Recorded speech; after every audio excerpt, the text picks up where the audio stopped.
If I just go in saying, forget capitalism, communism is better, or whatever, it's not just communism, you ain't gonna get very far. That doesn't mean Some of us have made great careers out of doing exactly that. But it's too easy just to dismiss it and say capitalism is shit, we need a better system, this woman's just talking about how to get the market to work. Kind of also talking to myself, because of course we know the system doesn't work. Of course it needs a complete radical change, but I personally, and I might be wrong, think that the most radical thing we can do is actually spend time on the very concrete, everyday tools that every day are wasted, that every day are often the scene of corruption. This stuff is life or death.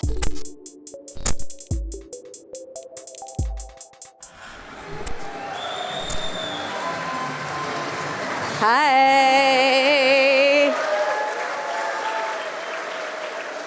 So sadly today we lost another Prime Minister.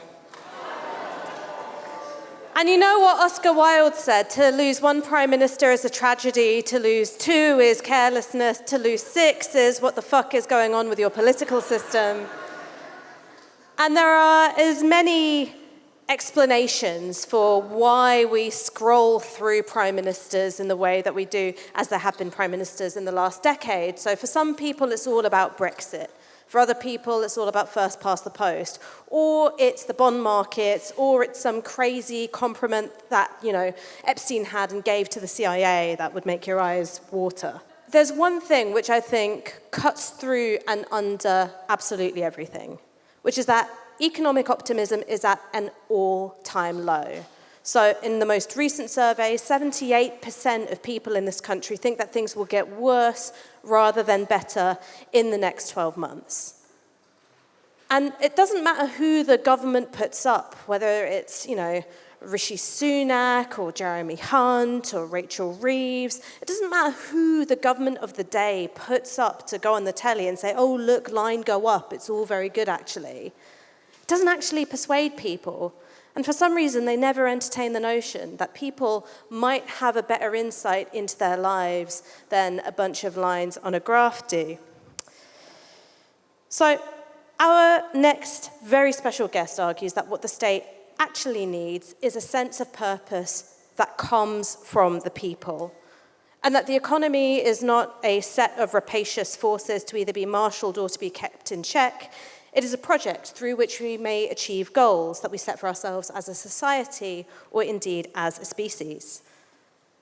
Mariana Mazzucato is a professor in the economics of innovation and public value at University College London, but if you're like me and you're a little bit long in the tooth to be hanging around a university lecture hall, you've probably read her work on the entrepreneurial state, debunking public versus private sector myths, or indeed her lacerating book, The Big Con, which took aim at the likes of McKinsey and Deloitte. We're here to discuss her new book, The Common Good Economy, A New Compass, a passionate and rigorously researched call for a new relationship between the state and capital, which puts the pursuit of the common good at the heart of everything we do. And is that Andy Burnham? I can see taking notes at the back. Could be a Gen Xer dad, I don't know. Anyway, Mariana Mazzucato, welcome to Downstream.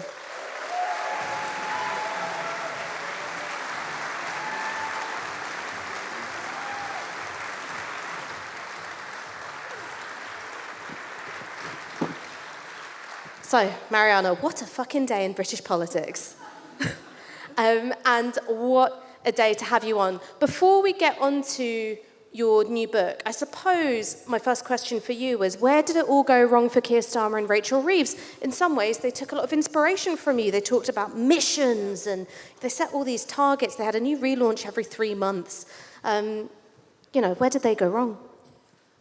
Well, so that's a huge question, and I think there's different places, but I think the first is that after saying the truth, which they did, which is that we had 14 years of misery, there was no need for austerity. Even the World Bank and the IMF, which are not known for their communist ideas, have said that was not a good idea. So once they explained that this hole had been created by creating a very problematic economy, what should have happened next was a strategy, a vision, an upbeat view of what needs to be done. And that didn't come. What we heard very early on were the negatives, right? So the disability allowance being taken away, the winter fuel payment being taken away. And there was this constant talk about the whole. And the problem with the economy, or not the problem, the truth is that it's a function of what we do. There are no economic pressures and market forces coming from Mars. It depends on what you do with the economy. So one of the key problems, which they never talked about, was the private sector. We always talk about, right, public debt, and we need to constrain it, and I'm sure we'll get to that later. If you don't actually have a private sector that invests, if you have a private sector of the Thames Water kind, of the Carillion kind, and many other private companies kind, where when they do have profits, they don't reinvest those profits, then the economy doesn't grow. So it's not just about fixing the hole with some public money and then saying, oh, but there's not enough money, so we'll do it a bit less. It's how do you get the private sector to do their job, to invest and to innovate and to work with the government around problems. And that's what the whole point of mission economy was. We would have never gotten to the moon had NASA not been really confident about its role, put really important clauses in the contracts, no excess profits, not no profits. You need profits as capitalism, fine, but not in excess, not gambling, not rents. Marx, Adam Smith, and people you've read and I've read, no one else has read them, distinguish between profits and rents. I just want to get you on this point about getting the private sector to do its job. Because I suppose in many ways for people in this audience, that's the most provocative part of your book, The Common Good Economy. How do you get the private sector to embrace a version of the common good? Well, it's not about brainwashing, it's just about making everything basically conditional on investment, right? So whether it's a procurement contract, this is very loud, whether it's a subsidy, whether it's a bailout during COVID, where EasyJet got $600 million, no conditions attached, whether it's a water contract, right? The state owns water rights, and when they give water, licenses to Pepsi-Cola, Anheuser-Busch, and so on, there should be conditionality that the private sector is investing towards some sort of good outcome. So for example, 80% of industrial wastewater is not recycled. That's crazy. So the Common Good book is all about how do you put good, the good results that we talk about, and I don't say what those are. There's goals out there, right? There's the SDGs, the Sustainable Development Goals. How do you put climate, inequality, biodiversity loss, which is hugely problematic around the world, the water issues at the center of how all the different actors interact. So the state, which in democratic societies has a lot of, well, actually has more power in dictatorships, but anyway, we're here to talk about how to actually reform states and democratic societies. How do you make sure that it sees its role not to fix markets, not to de-risk the private sector, not to be business friendly, but put the objectives, inequality, climate action, reducing the digital divide, at the center of all relationships. So that relational value, the how, we all relate to each other, matters as much as the what. But the book doesn't just talk about public-private, it talks about capital-labor relationships, the role between the state and civil society. How do we make sure that citizens who've really experienced the results of bad policies, they were talking about social care before, how do you get care workers to help design better outcomes-oriented care policies? So the lived experience, this is why I actually began with some conversations I had with Pope Francis. I'm not religious, but he always talked about the principles of the common good. So the principles of subsidiarity, where the lived experience at the most local level informs how we change what we do. The preferential option for the poor. By the way, both these principles, also Pope Leo just talked about them in terms of his AI encyclical. So you're big in the Vatican? Well, actually, it was funny. I was attacked in the Vatican because the very conservative folks in the Vatican were not happy that Pope Francis brought me in. They said, she's a communist. She must be an atheist. She must love abortion. And then they found out I had 4 kids. They're like, okay, well, maybe she doesn't do too much of that. A few got through the net. But they're extremely conservative in the Vatican. That's why Pope Francis brought his own cook from Argentina. I mean, he could have very likely been killed within the Vatican because he actually was quite radical.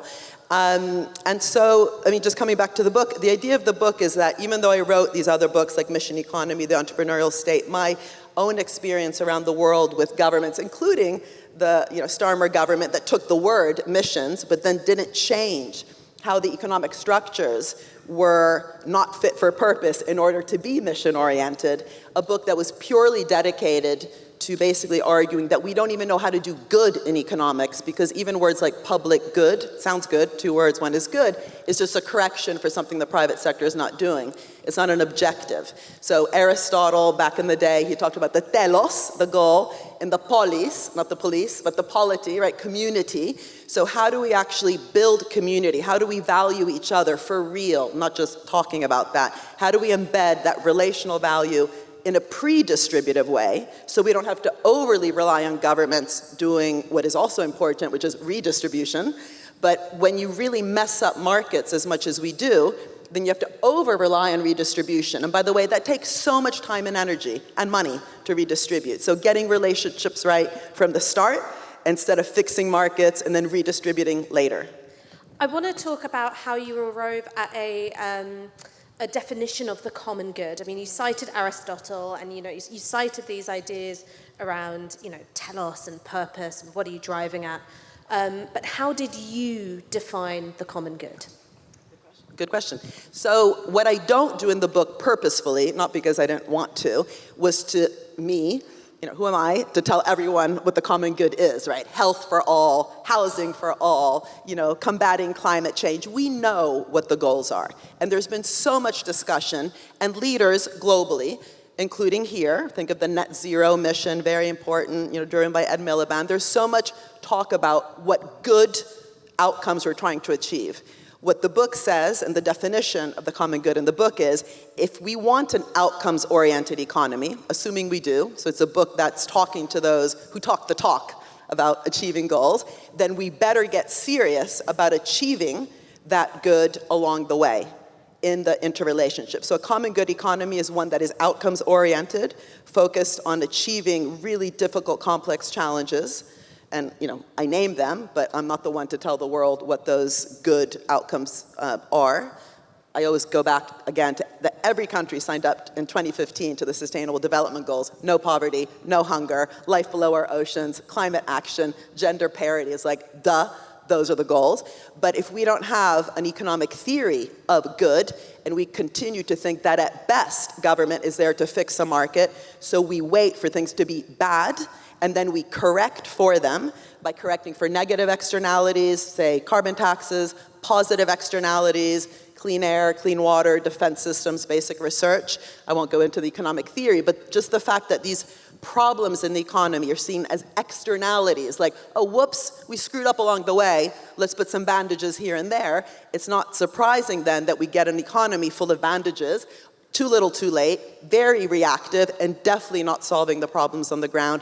And the key point in the book is that those problems, what the problems are that we need to be solving, need to be informed by the people on the ground who've really been, can I just say it, screwed along the way because of how we've decided to structure a capitalist system.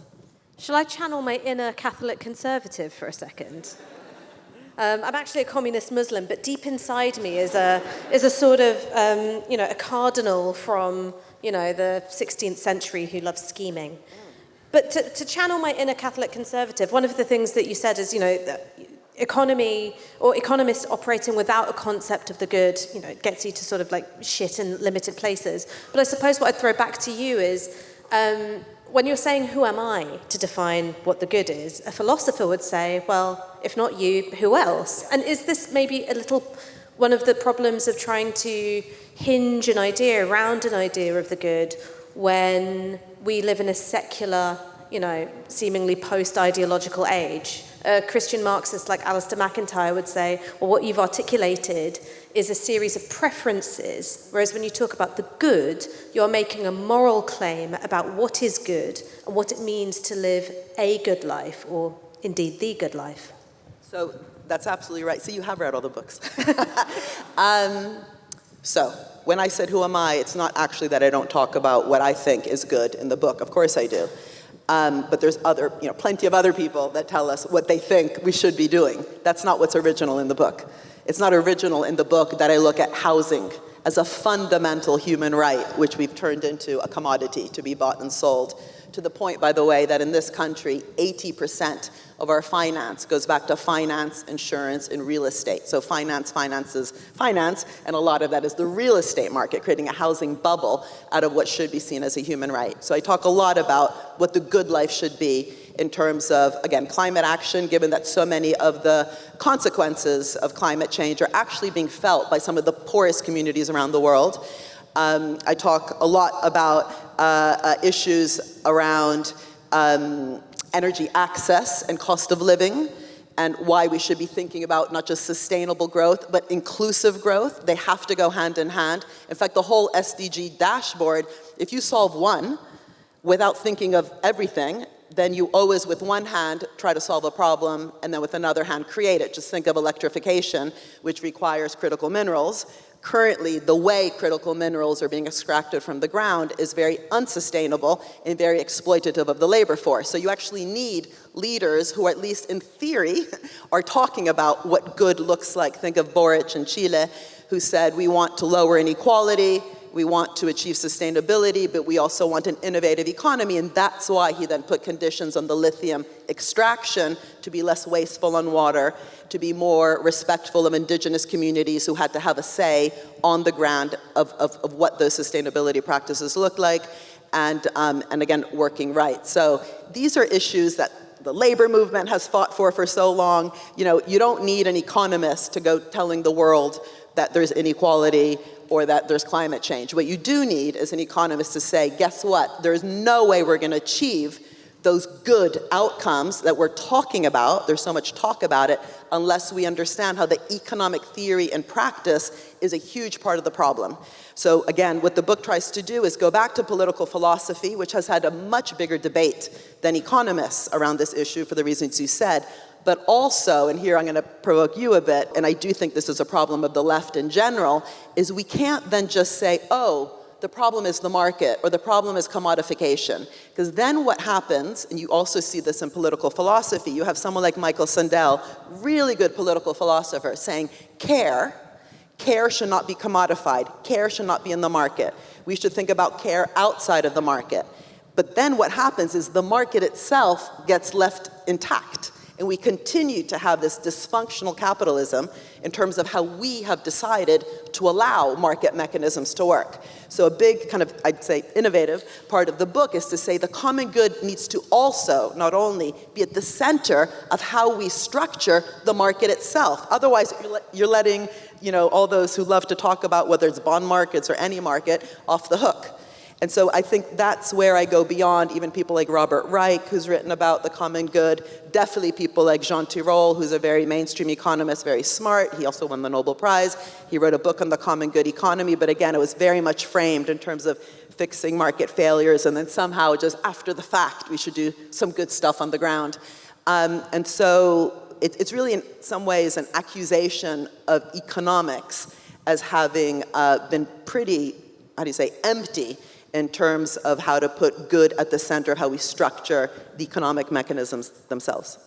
You've talked about one mechanism for putting the common good at the center of private activities, which is contracts, right? What's the stipulation in a contract? What are the other mechanisms that are available, in your view, to put the common good at the center of market practices? Sure. So first of all, the word contract doesn't mean much. So let me just first make it very practical.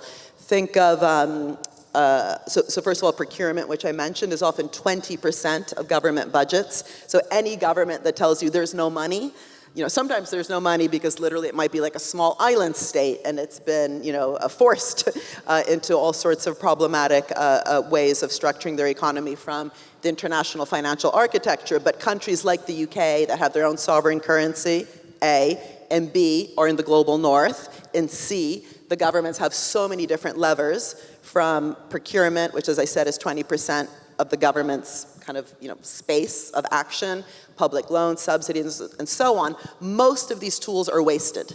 Most of these tools end up just being handouts. They just end up, I mentioned during COVID, we bailed out or helped companies just to stay alive during the lockdown, like airline companies, but also anytime you think of a sector So an industry is being really important, whether it's renewable energy, AI, the life sciences. What ends up happening when you think in terms of sectors is those sectors, the steel sector, end up asking government for support.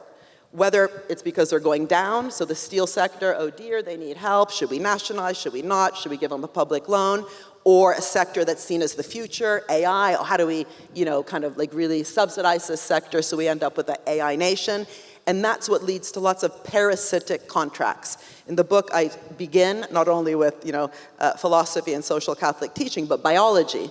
Biologists are so much more rigorous than economists when they talk about ecosystems, partnerships, relationships. They actually have mathematical models that differentiate a parasitic predator-prey relationship versus a symbiotic relationship based on mutualism and reciprocity.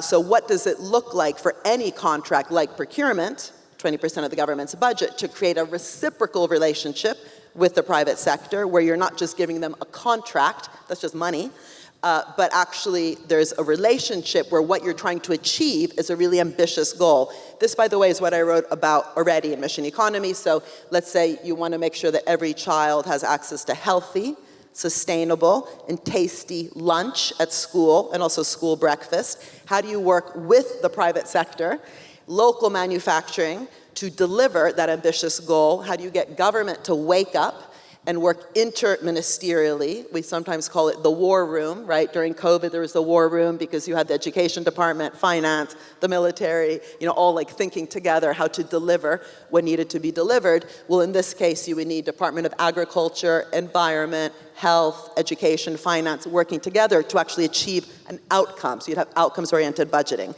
But again, I already wrote about this in Mission Economy. What the Common Good book does is to say, well, then what is the underlying economics and theory of good that along the way would make sure you don't resort to this idea that government's just filling the gap, just putting in some extra money, right, to fill the problem that these important kind of public goods are not funded by the private sector on their own. So the idea that you're not filling the gap of finance, but rethinking the structure of finance, whether it's a national wealth fund that was talked about, whether it's a public loan, whether it's procurement. How do you design them from the beginning to be outcomes oriented and make sure that not a penny, not one penny, goes out the door to private industry unless they are willing, I talk about picking the willing, not picking winners, to work with you to achieve those outcomes. And ultimately, you're saying what besides contracts? That's already huge. None of that gets done in this country, right? So we have bailouts, subsidies, loans, tax incentives, which ultimately, if you look at the effect of most tax incentives, even the ones that in theory are good, like R&D tax incentives, the literature, the empirical literature has shown they have increased profits of the industry, because the tax incentive basically is reducing your tax liability, but whether you then reinvest the higher profits from the lower tax back into the economy or not depends on a much more kind of proactive, confident government. And this is something we worked on with the Biden team. With the CHIPS Act, we made sure that the close to $300 billion subsidy to the semiconductor industry was reliant on, one, the industry reinvesting their profits instead of share buybacks. Over $7 trillion has been used for share buybacks over the last 10 years when you just buy back your shares to boost stock prices, stock options, and executive pay. So reinvest your profits, improve working conditions and worker pay, and use energy-efficient supply chains. And that's just basic. It's quite incredible that that even sounds revolutionary. But in the UK, where there's so much talk, both amongst the Tories and later with Labour, I think Keir Starmer didn't change this, coming back to where they didn't do too well, the idea that you need to be business-friendly as opposed to work well with business in an outcomes way based on symbiotic contracts. The point of the book is that has to be accompanied with a different theory of the common good, where the point of government is actually to achieve outcomes, and all the relationships along the way, including, by the way, with civil society, which we haven't talked about yet, has to be embedded in the how you reach it. Let's talk about the politics of it for a second. You mentioned the CHIPS Act, which for me is a really fascinating piece of legislation in terms of who did it take to get on board to get it passed. Yeah. So there was obviously, the sort of progressive and more social democratic aspect of the Democratic Party, but there were also China hawks. So it was the way in which it fit into Americans' foreign policy priorities at the time. So when you think about something like the common good economy, do you have in your mind potential allies on the right who you think you could get on board? So it's interesting, actually, because after I wrote The Entrepreneurial State in 2013, I actually went to present it in D.C., in Washington, D.C., and there were so many Republicans and CIA kind of hawks in the room, like, yeah, that's right. We need an entrepreneurial state, and we need to kind of get our competitiveness back. And Marco Rubio, later, I pronounce it like he's Italian, but he's not. He's Cuban. Marco Rubio.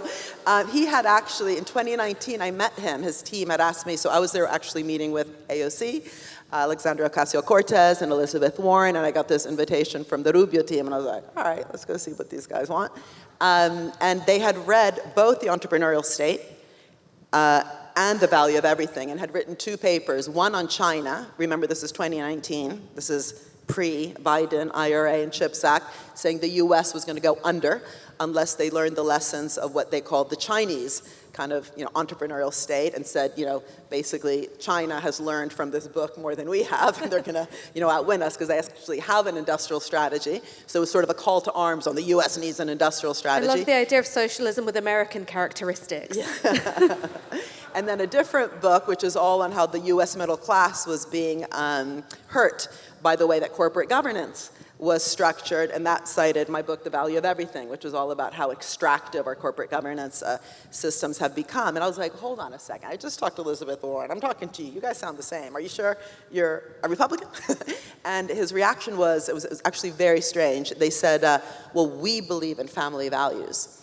And I think what they meant, right, because one could just laugh at that, like, and, roll your eyes, but I think what they meant, which later Trump really went after during the election, and I partly think that's also why they won the election, it was all about, like, we believe in community. We're actually about not just like top down, telling everyone what to do, but we believe in the worker. Obviously this was just propaganda, but the fact that so much of then the rhetoric, you might remember that when they were interviewing in Trump 2, people in the US on why they were going to vote for Trump, a lot of people said, if I meet Trump, he's going to respect me, he's going to understand me. I'm sick of, basically the elite on the left.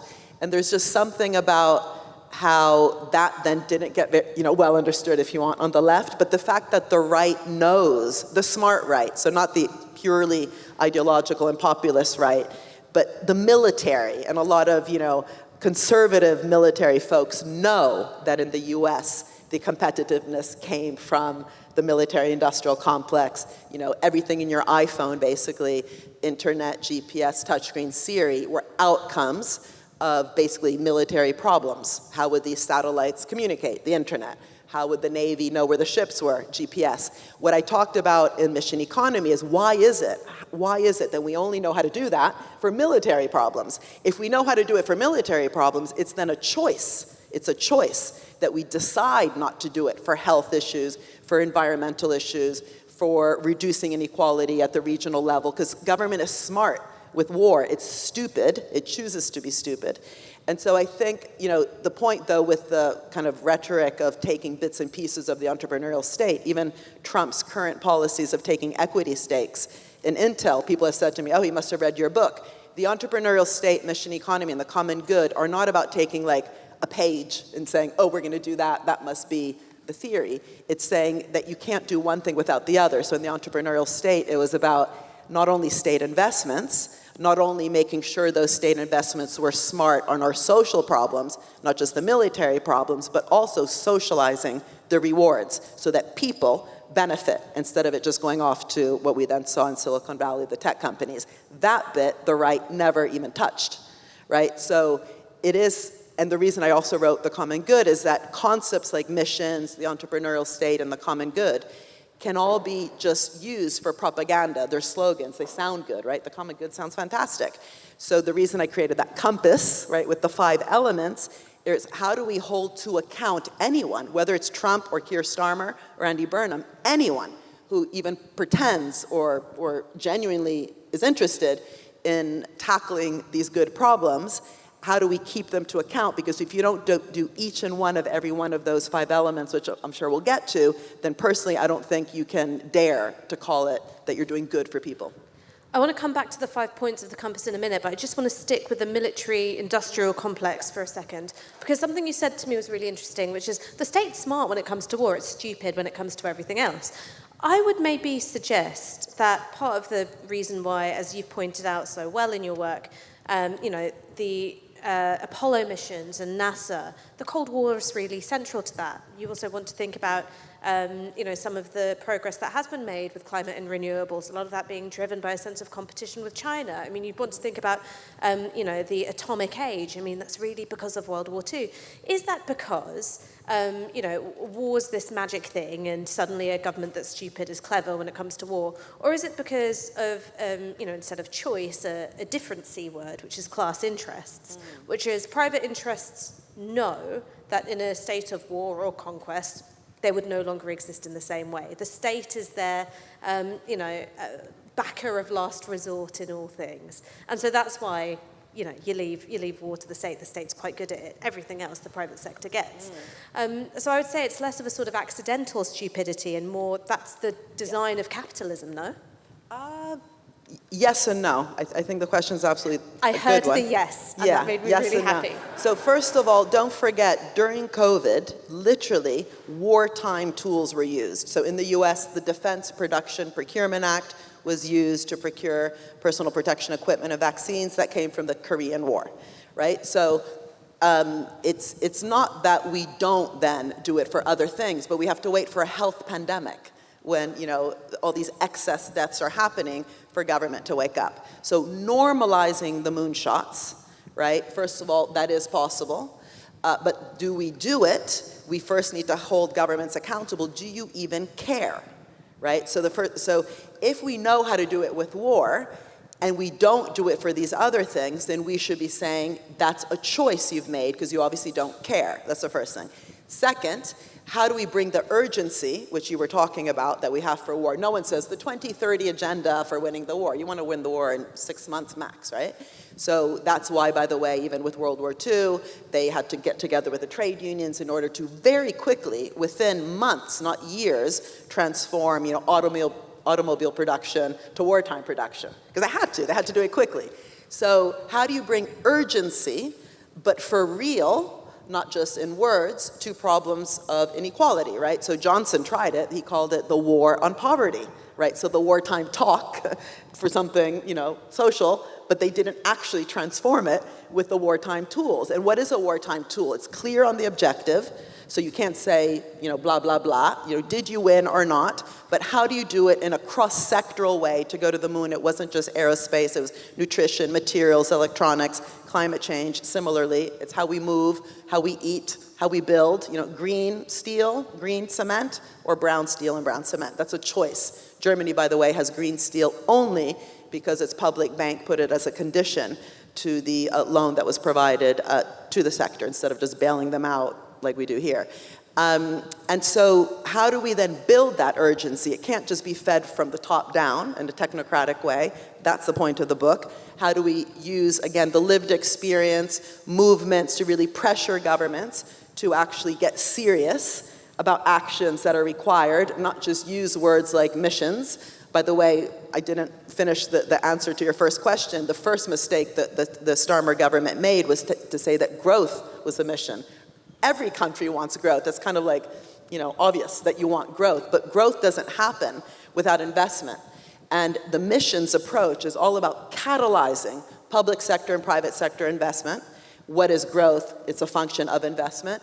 But that investment doesn't happen unless you, again, kind of make it happen. And that's why this idea of a social contract, conditionality, reciprocity, symbiosis is so crucial, that unless that's in the contracts, you don't get the investment. We are 28th in the UK, 28th for business investment. Forget the private sector, the public sector. Forget debt, deficit, fiscal rules. The private sector in this country doesn't invest, so we're 28th. The public sector also doesn't, so had we invested even the average of the OECD in the last 2 decades, we would have invested 500 billion more. That's the whole, right? So then if you're not investing, you don't expand productive capacity. That's the denominator of debt to GDP. So you end up with this ironic situation, which we had in Southern Europe, where there was all this pressure for austerity after the financial crisis, forgetting that it was the private sector that caused the crisis, right? We blamed the public sector and had all that austerity. And the irony is you ended up with a low deficit because they had to. That's how the European countries, the Southern European countries, got the bailouts. It was conditional on deficit reduction, and yet their debt to GDP rose. So even just basic math, right, x over 0 is infinity, you can reduce the deficit as much as you want, but if what you're cutting, including a healthy population, a more educated population, research and development, all sorts of both social and physical infrastructure, if you're cutting that, your denominator doesn't grow, so the irony is you have a low deficit but high debt to GDP. And so I think just coming back to the wartime thing, how do we then bring that level of urgency, right? So to treat our social problems as seriously as we treat war, where no one says, oh, in 10 years we're going to solve it. They want to solve it quickly. That really is where then social movements and the state being held accountable to listen to how people have actually experienced bad policies and that urgency, and that's where you do also need civil society movements to come together. And we were talking before about the labor movement. We shouldn't forget, without the labor movement, we would not have weekends. We would not have Saturdays and Sundays. Construction workers wouldn't have hard hats. They had to fight for that. They were dying because stones were falling on their heads. So many of the things we all take for granted in our everyday were fought for by social movements, labor movements, women's movements, African-American movements, and so on. So that side of things brings the urgency, and then we should hold government to account to act, but to act in a very concrete way, and that's where the contracts matter. Otherwise, you just get a lot of common good washing. There's lots of talk about the goals, but it's not nested with the how. You talked about the 5 points of the compass and using that as a sort of mechanism of accountability, right? You're able to look at government projects and private sector spending and compare it against these 5 points of the compass. Could you just tell us a little bit more about that? What are the 5 points? Sure. So, and I call them elements because I do call it a compass, so to help us navigate. And again, it always comes back to holding us to account so we don't just talk the talk. So the first is clear directionality and purpose, and that really does build on the missions book. This book, by the way, is not trying to rethink everything from scratch. It builds on those books, but goes further. So unless we actually ground what I call challenges, right? Challenges, the space race was the challenge, going to the moon and back was the mission. So clear directionality and purpose, where we can say yes or no, did we achieve it? The second element is who decides what that direction is. For the space race, it kind of doesn't matter. It can be a bunch of scientists, Kennedy and the team. For the problems that do matter to all of us, whether it's care problems, housing problems, energy accessibility problems, we want as much co-creation and participatory democracy as possible. That doesn't mean everyone weighs in and we end up with a completely chaotic situation. It means examples. I'll give 2 quick examples. One in Camden, where I live. I've been living in Camden for the last 30 years. Yeah, she's a Tottenham supporter, by the way. So we will talk about their very close relegation very soon. I'm an Arsenal supporter, thank you very much. So, actually, Cut the mic. We're done here. Should we just talk about this? Should we quickly move to the important stuff? So in Camden with Georgia Gould, when she was still Camden leader, we worked, she was curious about this whole missions approach. So the co-creation bit was to make sure that, for example, the adult social care outcomes-oriented procurement was informed, as I mentioned before, by the carers and the carees, right? Actually having a serious process, not a tokenistic kind of consultation, fill a form process. Another example is deep in the Amazon. We're working right now through my institute at UCL that I set up around these ideas with traditional communities, indigenous communities, and the Secretary of Traditional Peoples, Edel Moraes, who's absolutely inspirational. She says, we don't need an Amazon fund just to do good for us. We should be in the driver's seat to help govern that fund because there's people in the forest. Hay personas en la foresta, I say it in an Italian way, but actually sounds surprisingly very much like the Portuguese more than the Spanish. There's people in the forest. Those people have been living there for hundreds of years and they know the relationship with water. They know how to treat water in a more symbiotic way, nature in a more symbiotic way, preservation of the forest, use the people in the forest to design the Amazon Fund, especially, instead of this kind of NGOification of where the money goes with a lot of these programs.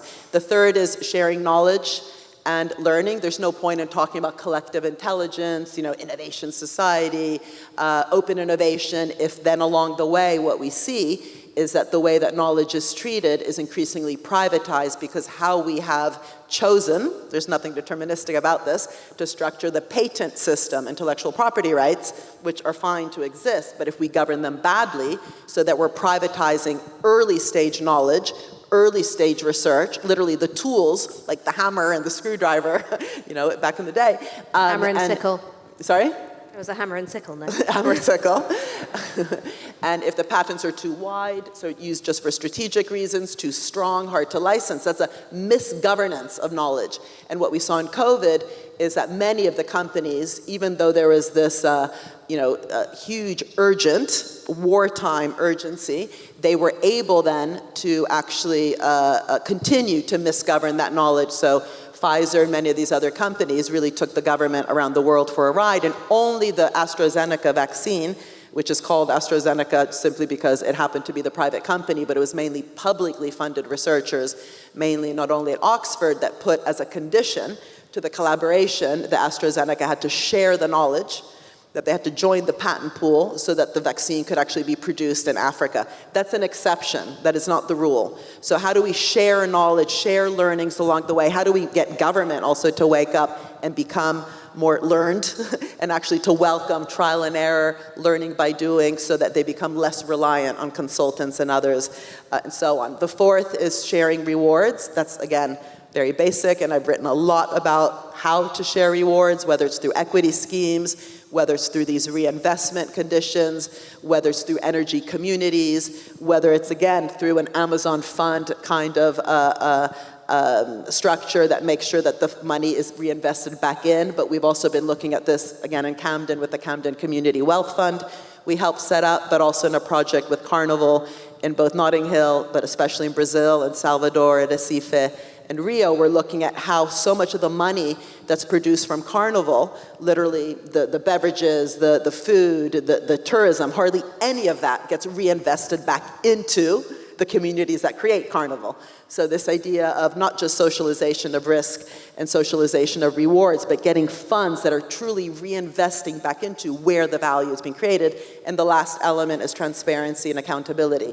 If no one even knows what the hell's going on, who's earning what and why, who's doing what and why, because of all these intermediators, whether it's the Serkos, the G4Ss, the McKinseys, the Deloittes, or NGOs, which might seem really good, but they're kind of muddying the waters and we no longer know literally what's happening in different areas, it's very hard to govern for the common good. And in my opinion, you have to have all five to have the common good. You can't pick and choose. You can't just have directionality if you're not sharing rewards. You can't just share rewards if you're not sharing knowledge.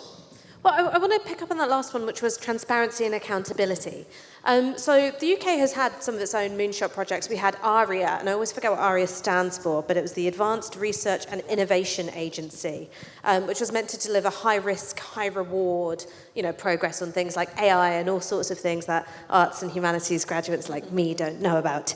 And it was designed actually with less transparency than other public bodies, despite handling huge sums of public money. So it was made exempt from freedom of information requests. And I suppose that was because a judgment was made that actually if you're going to have experimentation, you need freedom to fail. Right? That you need both of those things. And if you've got a high level of bureaucracy or even the potential for, a Daily Mail newspaper of, nut job scientists waste money on, trying to teach bees to swim or whatever it is, you can't do that work. You don't have the freedom to fail.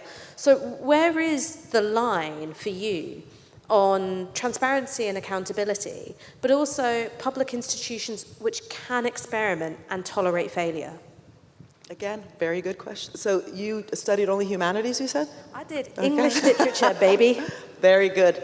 That's why you ask good questions. So It's a very good question, but it goes beyond the ARIA example or beyond the DARPA example. So ARIA was basically modeled around the DARPA type of organization, DARPA, which again basically is responsible even for the AI, like early language, large language models, early speech recognition technology actually came out of DARPA due to these military objectives, and how they were structured was exactly as you said, ARIA has sort of imitated, which is, big bets. I actually interviewed people both in DARPA and ARPA-E, and they actually structure their human resource policy by how much risk you were willing to take. So if you do really easy things, you kind of don't go up the ladder in terms of human resource kind of, job, progression, but also how much impact your successes have. So the idea is kind of big impact, but they recognize you'll have to fail along the way. Who also says that? Venture capitalists always brag. They say for every success, every successful investment, I had to bear with 8 or 9 failures. Civil servants are not allowed to do that, right? Like if civil servants said, yeah, don't worry, we're gonna screw up along the way, but at some point we're gonna get it right, that would be a very different type of thinking within the civil service, and that's exactly why I set up this Institute for Innovation and Public Purpose, which is we can't learn within the state structures. We can't do what I said before, for example, outcomes-oriented procurement for school meals to be healthy, tasty, sustainable, if we think it's just an input-output model that you might not be learning along the way. So how do you, beyond just setting up the ARIAs, and I'll come back to the transparency question in a second, but the bigger question you're asking is learning, trial and error, risk-taking. How do we set up what we call gov labs? So a laboratory almost within government where you're explicitly allowed not to fail because that's the goal, but literally the trial and error. You can't learn how to ride a bicycle unless you fall off. So that safe place to experiment, but always with the objective that at some point you got to achieve these outcomes, but also to allow civil servants to work together in that cross-ministerial way, outcomes-oriented way. In Chile, again, they have something called El Laboratorio de Gobierno. There was also something called Mind Lab in Denmark, Citra in Finland. Nesta actually here is now outside of government. It used to be inside government, and it functions sort of like a gov lab. So I'm a big proponent of that, and that is transparent. That's the kind of experimentation and the kind of big bets that we should be having, which is a transparent process where a government says, here's these really bold missions that we're going to try to achieve around hunger, poverty, so on and so forth. We're not going to get it right away, but here's what we're trying to do. We're going to talk to you about it. We'll also talk to you about the failures, but we're going to allow ourselves to sometimes fall off the bicycle and you can't crucify us. That's what I advocate for. So if you then set up an ARIA or a DARPA or an ARPA-E, well, it is important for scientific knowledge to have that kind of basic research that's not constantly scrutinized, but that can also be done through kind of big research agencies, right? Like CERN, which is a global one. You don't necessarily need these completely untransparent entities. And by the way, ARIA never even spent proper money compared to DARPA. Where the US has always been more successful is it wasn't just the supply side. It wasn't just the science. They then used demand-side tools, again, like procurement, so the companies benefiting from the DARPA contracts could then scale. So startups scaled up, right? So you can't just choose an institution like ARIA here, imitate the US one, spend very little on it, make it just about kind of science because you want to look fancy like, the US military-industrial complex, and not relate that tool to all the different other levers. And so a recent report, we actually just launched it last week, was trying to, this was before the resignation, to say, listen, you got 2 years left, go back to the missions, use all your tools, including the ARIA kind of basic research, big bets, the procurement, but ask yourself, what is it for? It can't just be for AI. AI for what? AI for good means being very clear, not that you're just going to open up your NHS data to Palantir, which is literally what's happened here, which is embarrassing. I mean, it's not only wrong, it's embarrassing that a government thinks that that's a good way to work with business. But what are we actually even trying to achieve? And if that's clear, if that's transparent, then you set up a research entity like ARIA to go after that and link it then to these other instruments. There's nothing wrong with that, but that's not really what we saw. I want to move on a little bit and I guess talk about the politics part of it, which is, it seems to me that you're saying, look, we need market economies, but the state should have this role in, determining a sense of purpose, right? And like setting direction. And China, not that I think that Xi Jinping is in the room, would be like, yo, that's us. How come there isn't such a big analysis of China in the book? I mean, there's, there isn't a lot of an exploration in China in the book. Yeah, it's actually a really good point. Maybe I should have. So first of all, China is spending huge amounts in a mission-oriented way, literally trillions, to reduce their carbon emissions, not because they think about good, but because they, like, if you look at the skies in Beijing, it's incredibly polluted because of the speed of industrialization that they went through. So the level of, and I have actually talked about China, especially in the entrepreneurial state. I compared it to the US and to Europe, but also argued that they didn't actually have a decentralized network of state institutions. They had very large institutions, like the Chinese Development Bank, massive public bank, that provided, like to Huawei, something like a $6 billion guaranteed loan, huge amount. Then you look at how much Elon Musk received from the US government. He got like triple that for his different companies. But the point is, China still, the big question for China is, can you actually, in the long run, compete if the way that you're actually providing this finance, whether it's for green or for something else, blue, is through these very large institutions that are not very flexible and agile. But actually, if you look at what's happening to China, I call it the adaptive state. It's definitely entrepreneurial, but it's also very adaptive. They learn from others. That's why back in 2019, I did an interview for the FT, and I said exactly what Marco Rubio then said, which is that China is learning what actually happened in Silicon Valley at the same time that the US is unlearning it due to all the cuts that were happening precisely to those institutions. But the big question for China, of course, is the democratic kind of deficit, right? So is what I'm talking about in the common good, the co-creation bit, the participatory bit, crucial? And the answer is yes. I believe that we're not talking about just the state telling us what is good for us. It is, at least in democratic societies, as much as possible where that good is something that we also talk about and debate together. And that's why the third part of the book, so the first part is theory, the second part goes through the elements, the third part are places. Where do we meet? Where are the youth centers, the community centers, the public libraries, the public pools, literally the places where people even meet? So they're not just kind of driving, or at home, doing their apps. Where do we meet to even contest each other, to debate? And a lot of what I think should be modern welfare state reform is precisely through these places that provide welfare, like the Utopias example I give in Mexico City, which is where the welfare of people is created in places that are actually beautiful, where people meet to also discuss how they want their own future to be. But you see, when I read that last part of the book and I was reading about input legitimacy and throughput legitimacy and output legitimacy, I was like, that is Mao's mass line. That is from the masses to the masses.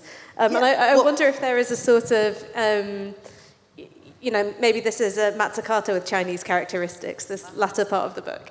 Well, first of all, China, for anyone who does care about the SDGs, Adam Tooze actually just wrote a good Substack on this.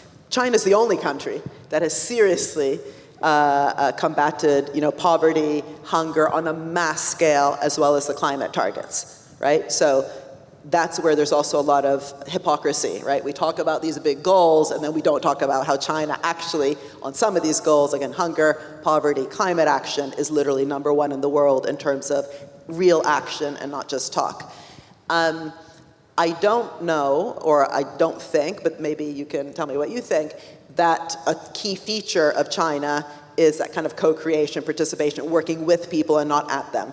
That is the tokenistic part of China. That is the talk, with the masses, but that's not currently, at least what I've looked at in China. There's so many interesting policies, especially not only around climate and poverty, that wasn't formed with people, which doesn't mean it's bad, by the way. Again, it was very successful just on that front.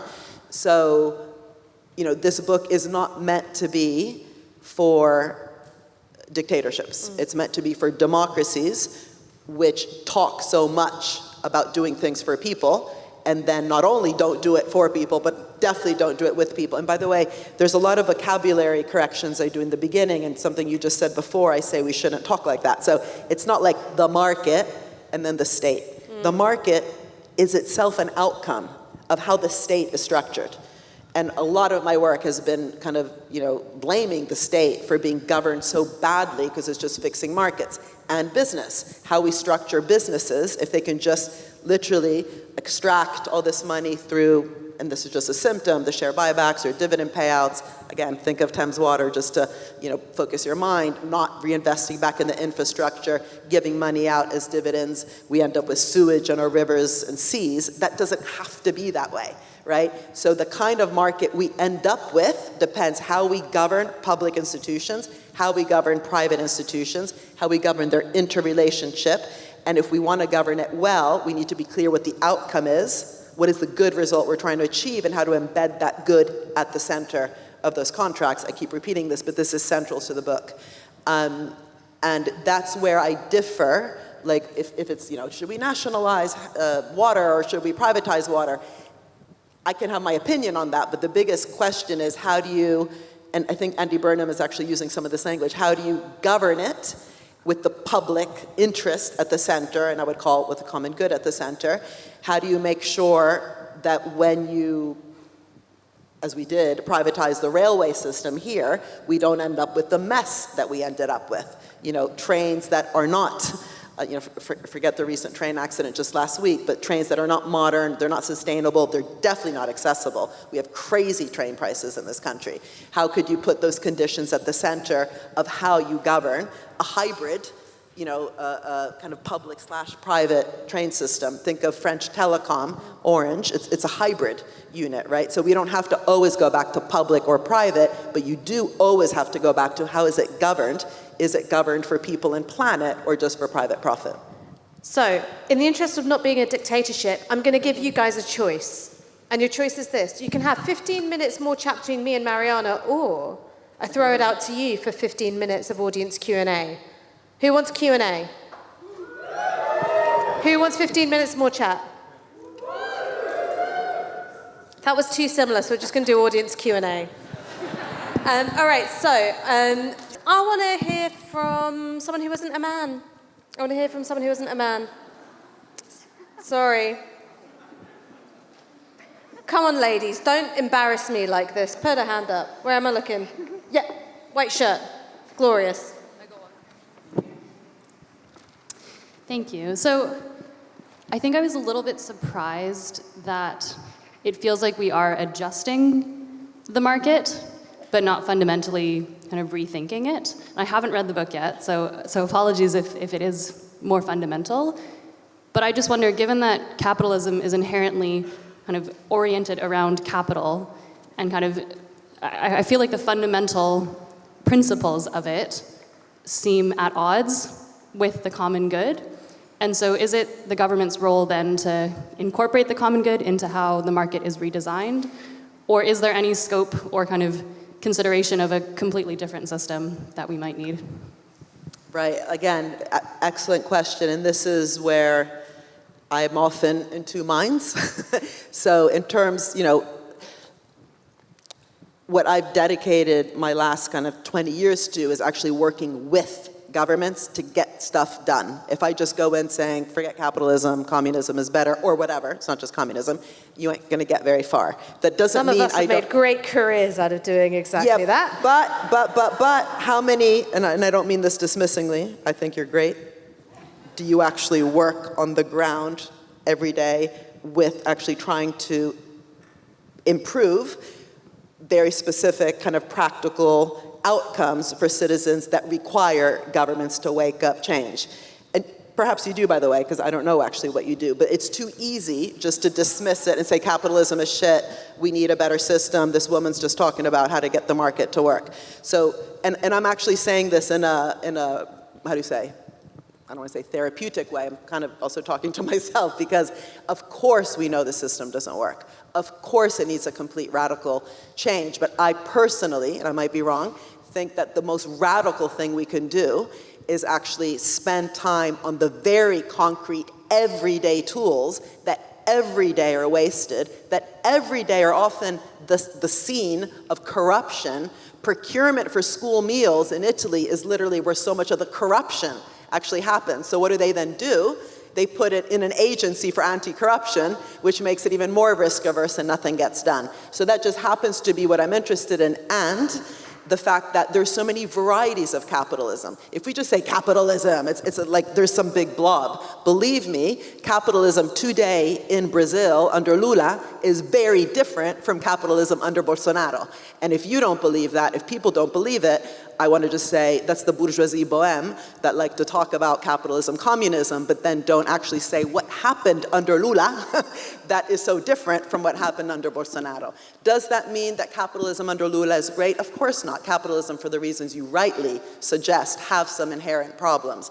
But I am a bit kind of, tired and cynical with those who, including myself, because this is my, part of my brain says the same thing you say. So this is kind of inherent in the work, that are just about saying, oh, reform or revolution. Currently, in my work, the most revolutionary thing we can do is to be humble enough to actually put time in and day out to retrain the civil service from this bullshit curriculum they've been given from day one, to actually work with governments to deliver school meals for every child that are healthy, tasty, and sustainable, and not what Reagan said, which is that ketchup was a vegetable because he wanted the cost of school meals to fall. This stuff is life or death. And it is why I do probably right now sound a bit dismissive. But having said that, I, like Ash, actually read a lot of Marx, right? So Marx was one of the most interesting people who actually talked about capitalism. People think Marx just talked about communism. The best thing in Marx, Capital Volume 1, 2, and 3, and not just the little short Communist Manifesto that some people have read and pretend to have read Marx, was deep analysis about how capitalism works. Deep analysis of internal inconsistencies, deep analysis of certain solutions. And I think if you look at the places that have a better form of capitalism, one surely, feature of those places is where labor, not civil society. I don't like it when labor is put into this big blob called civil society. Labor has a voice at the table in terms of how companies are governed, again, in that pre-distributive way. And that's not just Scandinavia. It's also countries like Spain, which is a capitalist country, which has one of the biggest cooperatives in the world, Mondragon, 37,000 workers in a manufacturing cooperative. Here we have John Lewis, that's a retail company. So we should be, if we're interested in serious revolution and not just reform, learn examples of what's happening around the world, and this is what the book tries to do, kind of put a microscope, a lens on really interesting practices which individually actually are quite revolutionary, but they don't scale because we don't have that compass.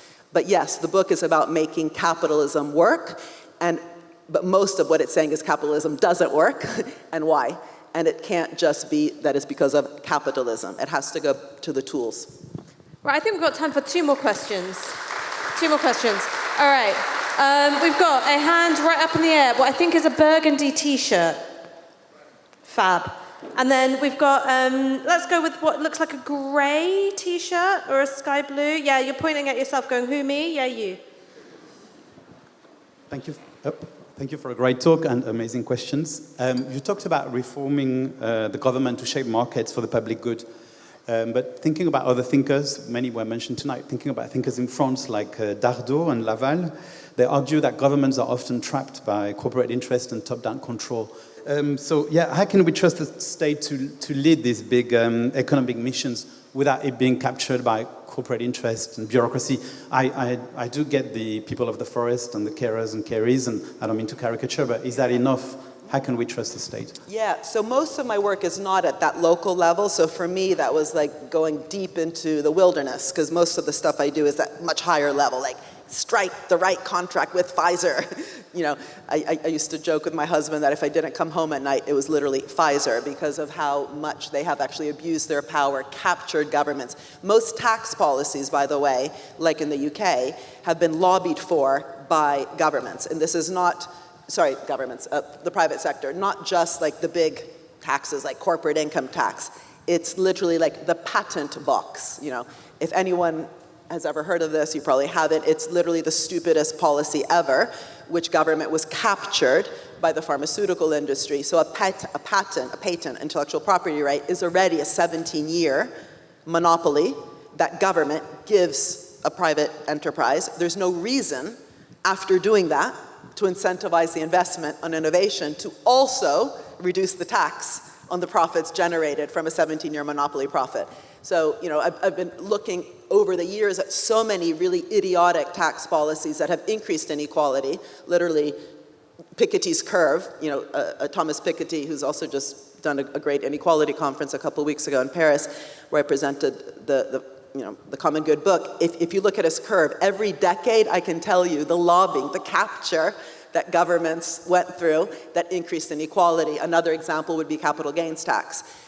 Capital gains tax in the US, at least, and here, fell by 50% in just 4 years because of how they were lobbied by the National Venture Capital Association. And that was the first thing the association did in 1976 when they were set up. And then you needed a communist like Warren Buffett, joke, he's not a communist, to say, what are you doing? You're just increasing inequality. I invest when I see an opportunity. I don't look at tax. So your point is super important, and that is literally why I've written all my books, not just this one. I don't glorify government. I say government's not doing its job. It's been captured. It's not capable. It hasn't invested in the brains of the civil service. It's McKinsey-fied, Deloitte-fied our civil service, right? So the reason I also set up an institute which is about training, rethinking the curriculum. Think of the curriculum in an MBA, a Master's in Business Administration. It's all about creating value, right? It's like decision sciences, organizational behavior, strategic management. It's because we value business. They're supposed to think out of the box. The curriculum in a standard MPA, Master's in Public Administration, could not be farther from that. You don't see the civil service as collectively creating value. It's there to facilitate, to enable, to de-risk, to fix a market. That opens you up from day one to being captured. If you're there to facilitate someone, that means making something easier. It's literally the start of a terrible relationship. Just think of literally love in any relationship you're in. If one of you is facilitating your partner, it's a shit relationship. And that's why Kennedy, by the way, But if you're getting facilitated, it's fucking great. Well, if one is always facilitating the other, it's not an equal relationship. Kennedy literally, this is why I wrote the moon landing book. It wasn't because I care about the moon. It was literally, the vocabulary was the opposite of what we do on Earth. He said, we're not doing it because it's hard. We're doing it because, we're not doing it because it's easy. We're doing it because it's hard. That means welcoming uncertainty.